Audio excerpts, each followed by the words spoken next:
On November 19th, 2025, Cristiano Ronaldo didn't just walk into the White House. He walked straight into one of the most powerful rooms on Earth. A room where nothing is accidental. A room where every handshake means something. A room where Saudi Arabia's crown prince sat on one side and Donald Trump on the other. And somehow, right in the middle of it all, stood Ronaldo. The timing is impossible to ignore, because just days ago, in that Piers Morgan interview, Ronaldo said something shocking, something about Trump that no one took seriously, until now. The Saudi Crown Prince, Mohammed bin Salman, arrived in Washington for his first official visit to the United States in almost 7 years. Security was tight. The guest list was small, and the location, a private dining room inside the West Wing, was a place reserved for serious conversations, not casual introductions. Donald Trump walked in first. MBS followed. High-ranking advisors, Saudi executives, and U.S. strategists took their seats. Every person in that room had a purpose, an agenda, a role. And then, Cristiano Ronaldo stepped inside. No cameras, no public press, no football context. Just one of the most recognizable faces on Earth, quietly entering a political power circle. Witnesses describe the atmosphere as controlled and intentional. Every handshake lasted a second longer than usual. Every smile looked calculated.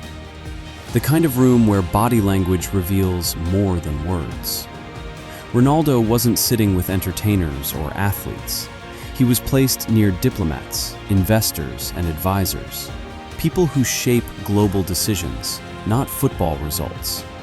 This was not an event you accidentally walk into. This was coordination, placement, strategy. And that raises the real question. Why was Ronaldo, a football legend, invited to a geopolitical power meeting between Trump and the Saudi crown prince?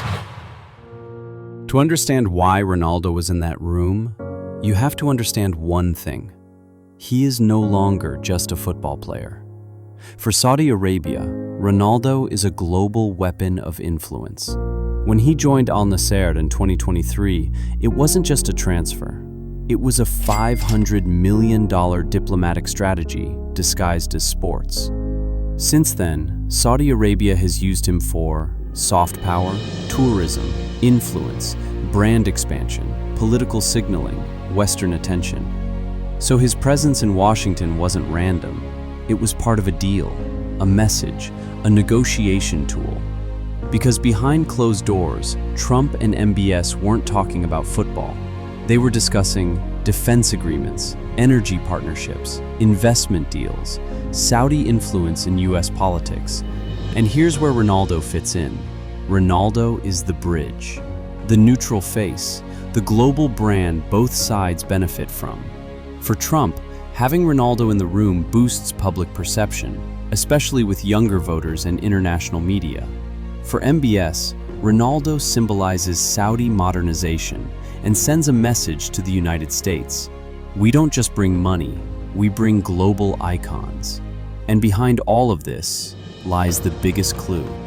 Days before this meeting, Ronaldo publicly said he wants to do a long-form interview or even a podcast with Donald Trump. At first, nobody took it seriously. But now, that statement looks less like a joke and more like the first chess move. To understand the other half of this meeting, you have to look at Donald Trump himself. Because for him, Ronaldo isn't just a football legend, he's political capital. Trump has spent years surrounding himself with celebrities, athletes, fighters, business icons, people with massive influence and loyal fan bases.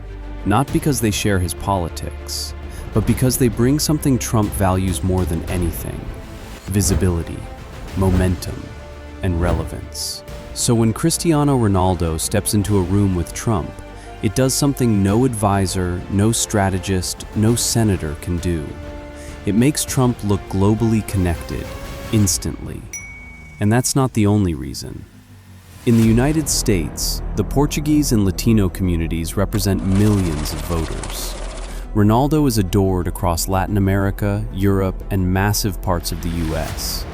A single photo with him reaches audiences Trump normally struggles to reach.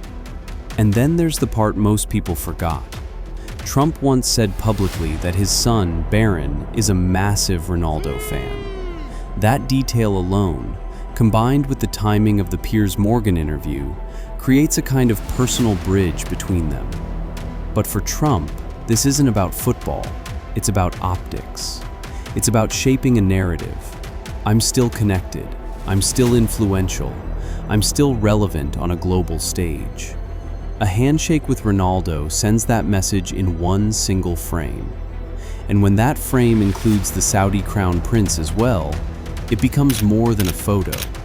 It becomes a signal of alliances forming, connections tightening, and influence expanding. The kind of moment that doesn't happen twice.